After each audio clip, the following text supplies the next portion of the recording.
Selanjutnya, akibat diguyur hujan lebat, dari hari Selasa hingga Rabu pagi lalu sejumlah wilayah di Bali terendam banjir.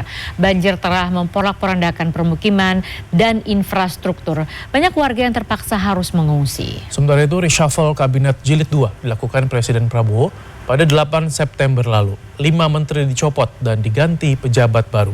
Selengkapnya kita simak dalam rangkuman berita sepekan.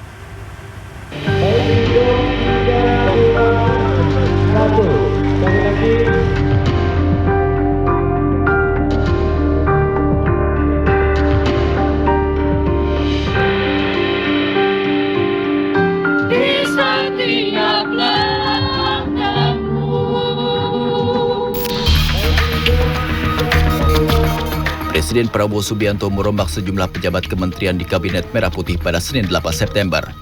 5 menteri di Kabinet Prabowo dicopot oleh Presiden Prabowo Subianto, diantaranya Menteri Keuangan Sri Mulyani, Menteri Koperasi Budi Ari, dan juga Menko Polhukam Budi Gunawan. Menteri baru di Kabinet Merah Putih adalah Purbaya Yudi Sadewa sebagai Menteri Keuangan menggantikan Sri Mulyani, lalu Mukhtarudin yang menggantikan Abdul Qadir Kading sebagai Menteri Pekerja Migran, dan Ferry Juliantono sebagai Menteri Koperasi menggantikan Budi Ari. Sementara posisi Menko Polhukam diisi oleh Menteri ad interim. Adapun pengganti Menteri Pemuda dan Olahraga Dito Aryo Tejo belum ada penunjukan. Presiden pun melantik M. Irfan Yusuf, mantan Kepala Badan Haji, serta Daniel Azhar Simanjuntak, mantan Wakil Kepala Badan Haji, sebagai Menteri dan Wakil Menteri Haji dan Umroh.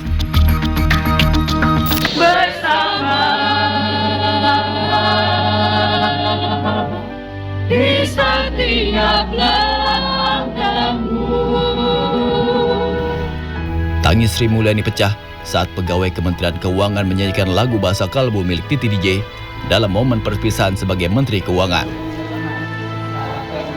Saat berjalan keluar gedung Kemenku, ribuan tangkai bunga mawar putih diberikan kepada Sri Mulyani dengan iringan lagu Semua Karena Cinta. Di mata pegawai Kementerian Keuangan, Sri Mulyani adalah sosok yang cerdas dan sederhana. Mereka berharap Sri Mulyani akan lebih bersinar usai melepas jabatan sebagai Menteri Keuangan. Untuk Ibu semoga tetap strong, tetap mencintai negeri ini, Menteri Keuangan dan seluruh rakyat Indonesia. Semua ada di belakang Ibu.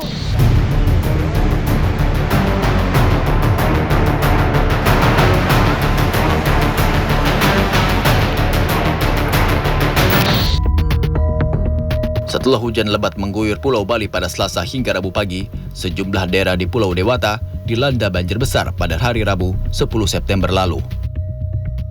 Dari video yang beredar di media sosial terlihat sejumlah kendaraan terendam di Jalan Kertapura, Denpasar. Sementara di Ubud, video dari warganet memperlihatkan sebuah mobil terbalik saat banjir menggenangi Jalan Raya Mawang. Genangan yang terjadi di Underpass Dewa Ruci juga mengakibatkan akses jalan tidak dapat dilintasi.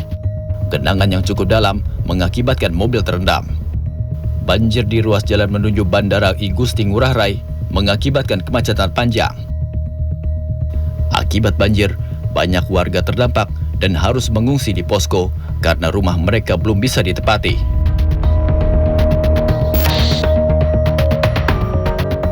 Keberadaan tanggul beton di perairan Cilincing, Jakarta Utara menuai polemik. Nelayan menganggap keberadaan tanggul tersebut mengganggu aktivitas mereka.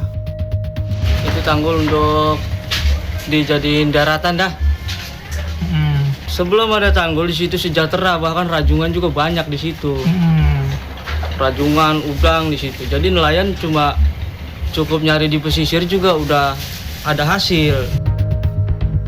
Sementara itu, Gubernur Jakarta Pramono Anung menegaskan izin pembangunan pagar laut ini merupakan kewenangan Kementerian Kelautan dan Perikanan atau KKP yang diberikan kepada PT Karya Cipta Nusantara.